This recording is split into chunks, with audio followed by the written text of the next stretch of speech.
Klasický pondelok, 14. august 2023. Raňajky, pre maminu čaj, pre mňa káva. Zrazu komplikácia, cesta na pohotovosť, šok. Predčasný pôrod. Tak si sa za nami tešil, že si sa narodil o 13 týždňov skôr. Kilo múky alebo kilo ryže, pre ktoré sme ešte ani nemali meno. Zázrak. Zrazu sme sa stali rodičmi a hoci sme sa na to tešili, nečakali sme, že to príde tak zrazu. O 2,5 mesiaca si šiel s nami domov. Do tých rúk, na ktorých smieš plakať, ale tiež sa smiať a usmievať na svet okolo seba. A potom kontroly u doktorov, očné, ušné, ortopéd, gastro, neurológia, ambulancia pre predčasniatka, fyzioterapia, cvičenia s trénerkou Vierkou, plávanie, ktoré máš tak rád.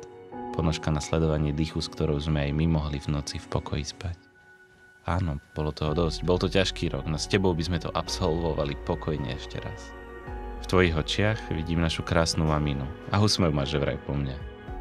Vďaka Bohu za teba a tvoju neposednosť, keď ťa naháňame doma či na ihrisku, ako sa snažíš papať hlinu alebo otvárať sporák.